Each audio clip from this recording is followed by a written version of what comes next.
Welcome to another episode of The Latest with Maya. Today I am talking with actress and author Stephanie Szostak. Stephanie has been in The Devil Wears Prada, Iron Man 3, Dinner for Schmucks, and most recently she starred as Delilah Dixon in A Million Little Things, which is one of my all-time favorite shows. Um, Thank you so much for being on my show. I am beyond excited to have a conversation with you. So am I. Thank you so much for having me on your show. Of course. Yeah, so let's get started. First of all, I just want to say, again, I am just so excited to be talking with you. I've been trying to interview you since A Million Little Things premiered, so I'm so excited. Oh, wow. I didn't know that.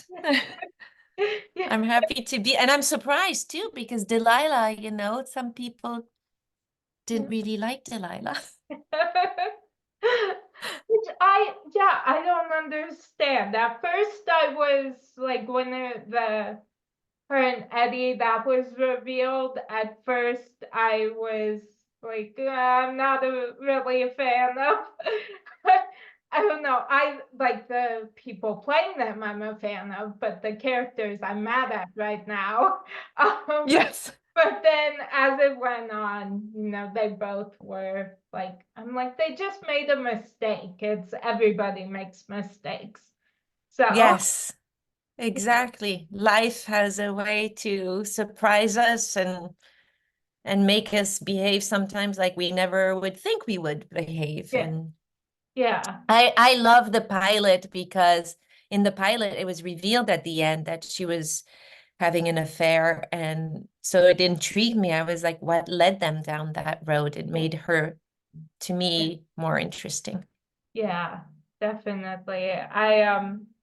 Yeah, what like really kind of made me not like necessarily understand why they did it, but it made me um as it went the show went on, I was like, they're really good people, and you can tell it's just they made a mistake and they know that, and Mhm. Yes, and they're owning up to it. So that's true. Yeah, they yeah, did. The writers did a really good job at showing that, and yeah, how the shame and how that was torturing them too. And yeah, but you yeah. have a lot of compassion. That's good. Um, so, um, did you have a favorite episode of A Million Little Things to film? I think the what came right to mind when you asked the question was the Christmas episode. I think it was season 2, and it was if you remember, that all the friends went together to buy a Christmas tree, and Eddie and Sophie played the guitar together, and we all Yeah, met in the Dixon house and ate hot marshmallows and drank hot cocoa. yeah, It was a lot of fun to film because we were all together, and that's the episode that came yeah, to mind. I don't really remember what the episode was about, but yeah, we are yeah. it was a celebratory kind of mood. Oh, I love that. Yeah, I feel like that. I don't know. Maybe I'm thinking of the season 1 Christmas episode that is when they go to like the Christmas tree lot, and it's their first holiday without John, and Yes, yeah it is that season 1. You're right. yeah Yes. yeah yeah, that is one of my favorite episodes. Oh, cool. Yeah. Why is it one of your favorite episodes as a I, like yeah. I honestly don't know. I think I have like memories from what like specifically that episode. like watching it that really stick out to me. And I don't know, it was like hard to watch, and then it was like them finding joy during such a hard time that I loved. Yeah. Yeah. I think It, one oh sorry, what were you saying? no, no, go ahead. Oh no, I didn't mean to interrupt you.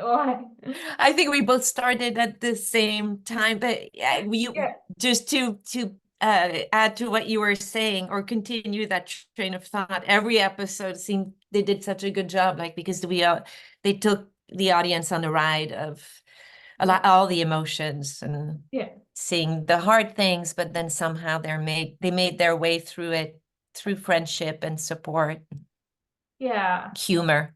yeah, yes, definitely. One of my all-time favorite episodes is the second episode in season one, Band of Dads. Oh yeah, yeah. That is one of my all-time favorite episodes. That one I watch all the time. Really? Yeah. Yeah, and why? I mean, when you say that, when they go to the da gala and Yeah. seeing Rome and Sophie dance together, Yeah. that was magical. That was magical. Yeah. Yeah. I love that it's these guys coming, that they're coming together to help her to help Sophie and like stepping up and kind of becoming like those, I don't know, like I don't know, not like father figures, but I don't know, being there for her in such a and for everybody in such a hard time. Hmm. Yeah. Yeah, and the moment where they reveal that Rome had learned the dance and he knew the Yeah. dance all along, and she Yeah. realizes her dad was thinking of her after all. Yeah. Yeah. Yeah. Um, yeah. Um, so could you relate to Delilah in any way? For sure. She was a mom who had two kids the same age as my own kids. Oh, So that, and also she, was half French, half American, yeah. which I am. She wasn't that to begin with, but then made the character be that. And I think that's about it. We look the same, we're the same age, and we have kids the same age, and that's about it. Well, I love that. Yeah. Um, so your book, Selfish, is out now. What inspired you to write this book? Actually, a million little things did because Dr. Barbara Van Dalen, started an organization, a nonprofit called Given Hour, which is a national mental health nonprofit. And she was also a consultant on the show. She read all the scripts and made sure that anything that had to do with mental health was depicted in a sensitive and accurate manner. Yeah. So I met Dr. Barbara Van Dalen while we were filming A Million Little Things and got to know about her organization.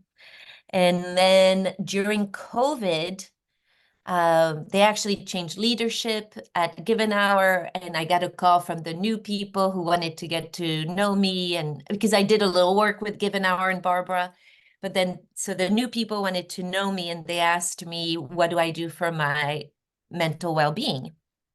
And I shared a few things, and I said, one thing that's unique, though, is what I call my personal playbook.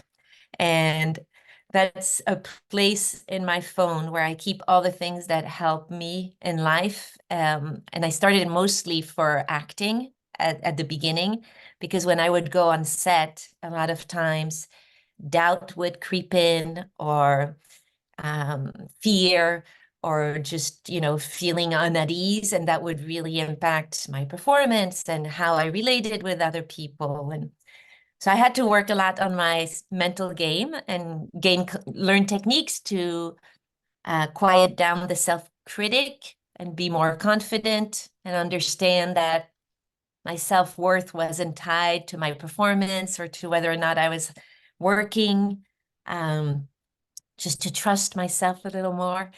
And so anyway, all this stuff that I learned, what I realize is I'm learning all this stuff and I'm also forgetting it. And so how can you take all the things that help you in life and remember them so you can practice them in a moment of stress or in a moment of need?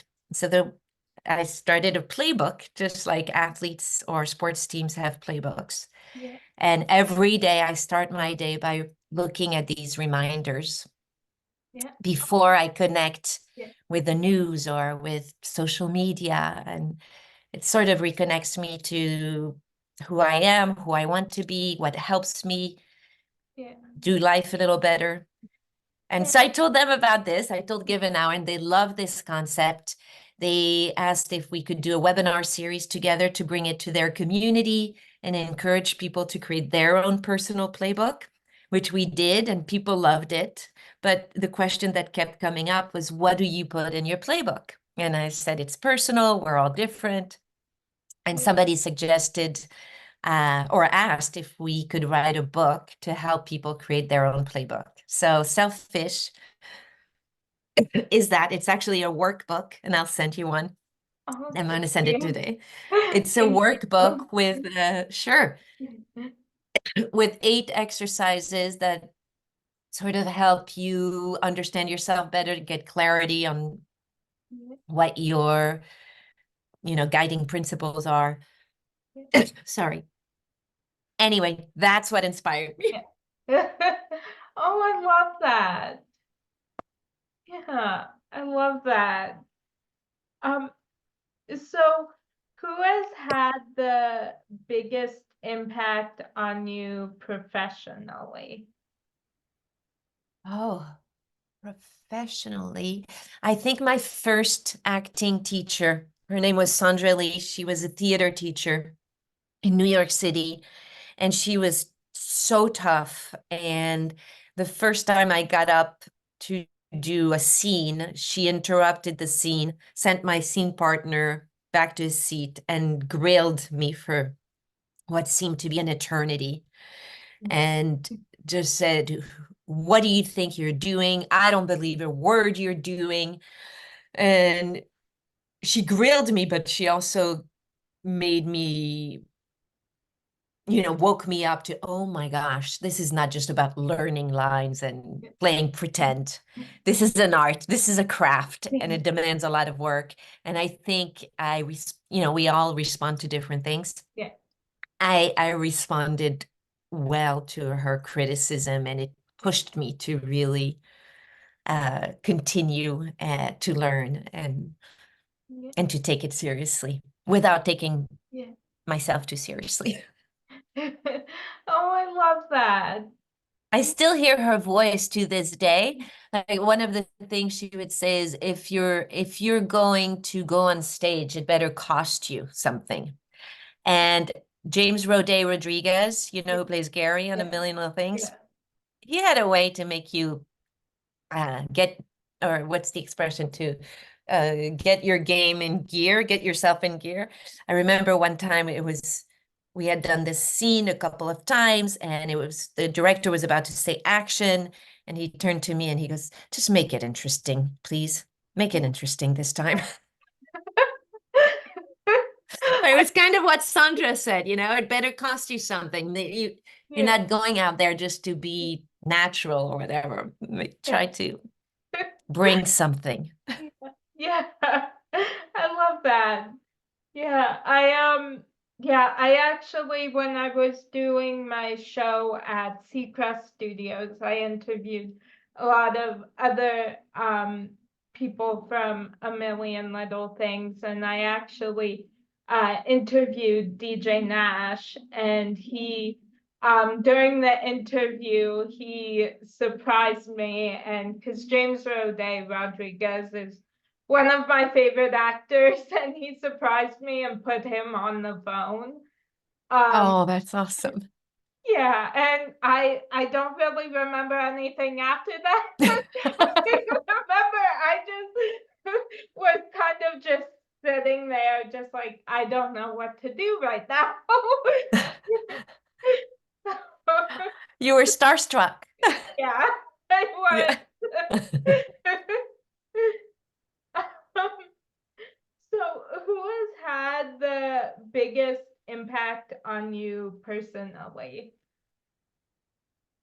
I think my brother, I had an older brother who was 8 years older than me, and he was very much an artist, didn't really fit in to society, was very, he was a poet, and he saw the world in very different ways. He wasn't, um, he didn't like consumption and consumerism, and he always pointed things out to me, and I like to philosophize about life. And yeah, I think he's the one who's inspired me the most. And to this day, he inspires me to remember what's important in life, Oh, the I love, simple things that are important. yeah. Oh, I love that. So what genre of movie would your life story be told as? A dark comedy, definitely. I like that. Yeah. Yeah, I feel like mine would also have to be a dark comedy because my family and I have a very warped sense of humor. Um Same. yeah. So a lot of the times we're always like, thank goodness no one is around to hear our conversations. Can you give me an example? Oh. I Okay, now as soon as you asked me that, I'm blanking on everything. But there have been so I would if I could remember right now. But Yeah. I don't know why I'm just blanking on everything now, but there's so many times that yeah. Yeah. Especially in the hard times, right? And Yeah. somebody says something and you're like, ah, this Yeah. is horrible, but thank goodness you just said it. Yeah, yes, definitely. Yeah, we're always like you have to laugh and like find something to laugh at even in the hardest times. Yes. Yeah, It makes it bearable. yeah, definitely. So what small things bring you joy on a daily basis? Lots of things. I'm a big I love nature. Um when I walk around, one of my friends makes fun of me because if we're walking around, I'm like, oh, look at this cute flowers or trees. The smell of nature. So nature is a big thing. My dog, Otis, brings me joy on a daily basis. Food, just so many things. The sunlight, the sound of wind. Yeah, again, nature and animals. Reading also. I try to start the morning with quiet time, and so reading something inspiring Yeah, just fills you. It fills your heart with joy. Well, that is actually one of the exercise in the book Selfish, which is what brings you joy. And there's different prompts to encourage you to figure out what those small things are that bring us yeah, joy. Because joy is so different from happiness, yeah, and even when things aren't great, we yeah, can find space for joy and help things be a little better. yeah, definitely. I love that. Yeah, I love What brings you joy? there's um I don't know. I'm grateful that when you ask that I can think of a few um things. There's my family with my mom and my sister. They're my best friends, and our dog who's my favorite. I just love her so much. She brings me a ton of joy, and yeah, I don't know. Also, when like finding a show that just kind of brings you, um, like Yes. sucks you in, and then also brings you so much comfort. Like Mm-hmm. A Million Little Things was that for me. It just brought me so much comfort, and still does. So yeah. Yeah, same show. I mean, my family obviously, and but shows it's true because sometimes you feel less alone when somebody tells a story and it sort of mirrors how you see the world or how you feel in the world, and so you feel like somebody else understands your perspective in life. Yeah, exactly. Yeah, I remember there were so many moments in the show that just like there were lines that just like hit me, that I'm like, this is how I'm feeling in this moment. And so there were so many times I was just crying. Like there's one moment in particular that really like sticks out to me where I yeah, that still brings me comfort when I think of it. That's great. Yeah. Yeah. So That's thank you good. for being a part of this show that means so much to me, and I know a lot of other people. Yeah, it's the gift for all of us to have been a part of this show, because when we hear from people who watched and how it moved people, that I've never been a part of any other show that moved people like this personally. So it's Yeah. an honor to have been a part of it. Yeah. Yeah. I have so many scenes just that I from watching that I recorded on my phone, so I just have them and can um yeah, just go back whenever I need to. So that's your playbook. Yes. Yeah, for a little whatever, a little je ne sais quoi that you might need. Maybe Yeah, there's a scene to make you laugh. Maybe there's a yeah, scene to make you remember something. Yeah, yeah, very cool. yeah. Um, so I am pop culture obsessed and go in stages of shows that I cannot stop watching. Is there a show that you are currently obsessed with?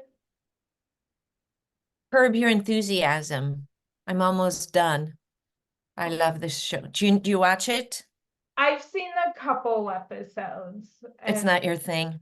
well, I really liked it, so I don't know. I've been meaning to go back and keep watching it because I thought it was hilarious. So, but I kind of keep forgetting, so I Yeah. need to write that down so I remember.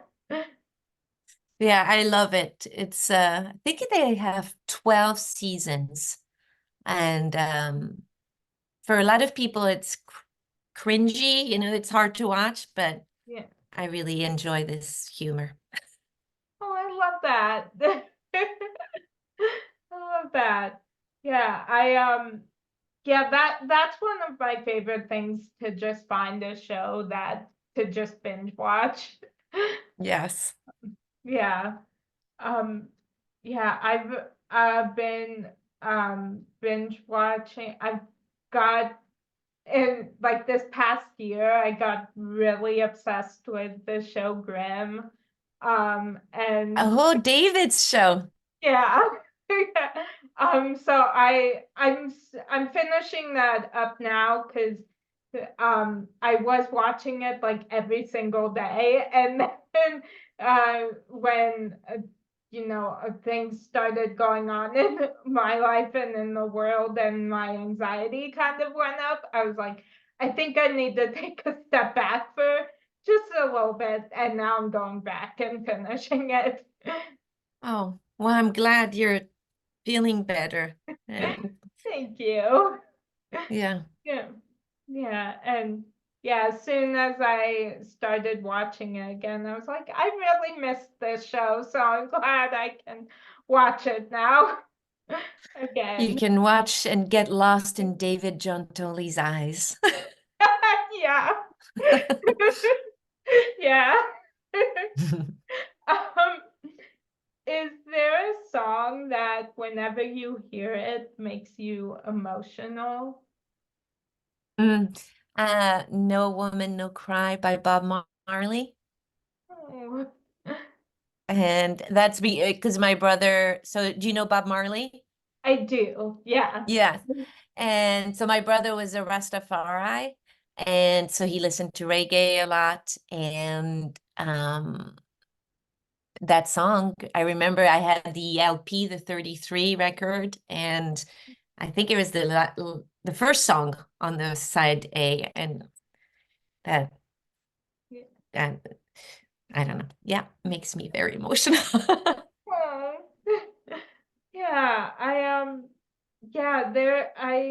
Yeah, I feel like I have so many songs that just it's depending on what mood I'm in, I will either like sing along to them or I will just be crying the whole time it's on. Yeah, music is so powerful. There's a song by Bonnie Tyler called It's a Heartache, Nothing But a Heartache. You know, Yeah. and my friend and I, when we were in college, we took a road trip together and we sang this song again and again in the car. And then we would sing it when we would get dressed in the morning with our toothbrushes. So that song I have to sing along to. And I don't know the words, so it's embarrassing. Oh, I love that. Yeah. So what do you wish people better understood about you? I don't think I don't know. I don't really wish that people think people are gonna think what they're gonna think. Uh I'm good, whatever they think. Yeah. Oh, I love that. Yeah, I think that's a great way to look at things. Yeah. Well, it's definitely some, I think I really for a long time was and still to this day can get trapped into being afraid of what people are going to think or hurt when I think they think something.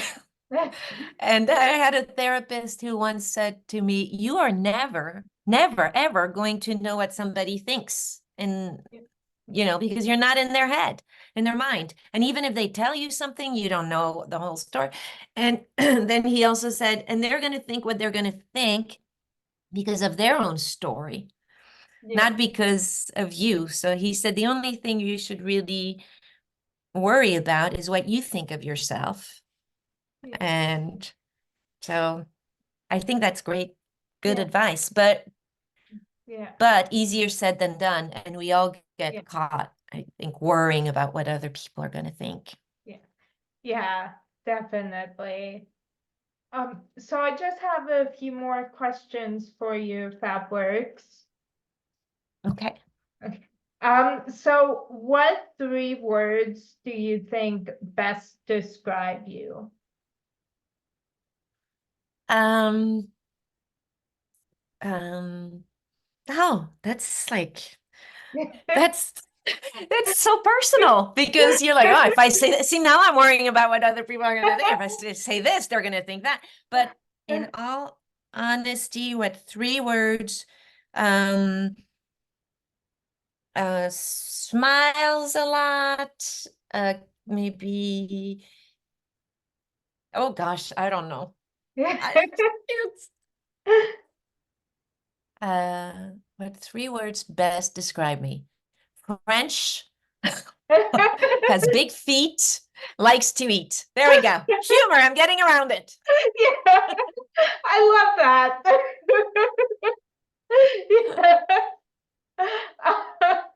Um, so what, no matter how many times you see it, always takes your breath away? The ocean. Yeah. Well, I love that. Yeah, yeah. I agree with that.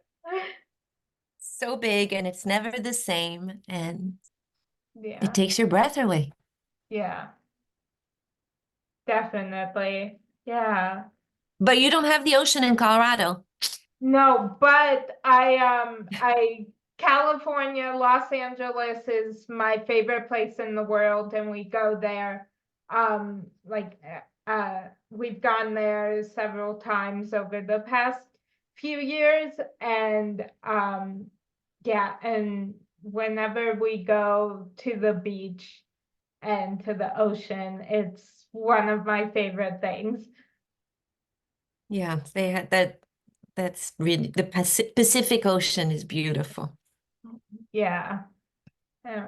Yeah, I wish we had the ocean here in Denver, but You have the mountains and you have lakes yeah, and yeah, yeah, it's yeah, a lot of beautiful things too. yeah. Um, so if you had a warning label, what would yours say? Fragile. I like that. I really Careful, fragile. I love that. So what book from your childhood left a lasting impact? From my childhood, um, what's coming to mind is Babar. Do you Oh, know Babar? yeah. I really loved Babar. When I was young, I had the book and I had a 45 record. So you could put the record and listen to the narrator, read the book. And it moved me. Babar had grief. He lost his mother and then went to the big city and thought he was going to live in the big city, and like, he forgot about where he came from, but then eventually he went back to where he Yeah. was from and had found himself when he went to the big city. So it's really good. I love that. It's about all of us needing to, always remember where we're from, but sometimes you also need to leave the nest to Yeah, learn and discover who you are. yeah, definitely. Yeah, I love that. So I just have one more question for you. So I love inspiring and motivational quotes. And this week, my favorite quotation is by a writer named Johnny Ox. And it says, burn hotter than the fires that try to consume you and make art out of their ashes. Is Make art out of their Yeah, ashes. yeah. Ooh, I love that. Yeah. Yeah. Is there a quotation that has inspired you lately? Yes, a lot, but I love this because it's about creating and encouraging to have a creative response to whatever happens to you in life. And I really try to live to do that. And you will love Selfish because there's a lot of quotes in there, so you'll have to tell me which one's Okay. your favorite. Yeah, I will. Um, there's one, I don't really remember exactly how it is. I'm gonna take it, but it's basically when the student is ready, the teacher will come. And do you know this one? Yeah, I think How when the student is ready, the teacher will appear. When the student is truly ready, the teacher will disappear. Oh yeah, I think yeah, I have seen that somewhere. Tao Te Ching. And so I, yes, I really like that because I felt that in my own life. Sometimes people will point something out to you or give you a book and say this book is great. I had a friend who gave me a book in my 20s and I started reading it and I was like, what is this load of crap? And then 20 years later, I saw the book in the bookshelf and I was like, oh, let me see that. And all of a sudden, the book reached me because I was ready for it. Yeah. So, Oh, and then once you know, take in all the things, then the teacher, you can be your own teacher and make it your own, make the material your own. And yeah. yeah, Oh, I love that one. Yeah, I think that's a great one. Yeah. thank you. Yeah. Well, thank you so much for joining me today. I've had the best time talking with you. I am starstruck by you, so thank you. Oh, well, you don't need to be. And I really had a good time speaking with you. I think it's amazing what you've done. I'm sorry that I didn't know you wanted to interview me. That's Um, okay. but you're really prepared and have great questions. And I love how you're free during the interview.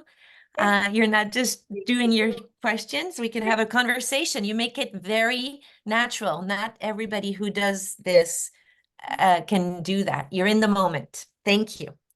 Oh, thank you so much. That means a lot to hear. Thank you. Of course. Huh, Have a good day in Colorado. you too. Yeah, I hope you have Oh, a great sorry, I cut you off. rest of your day. Thank you. Yeah. Yeah, and that's a wrap on today's edition of The Latest with Maya.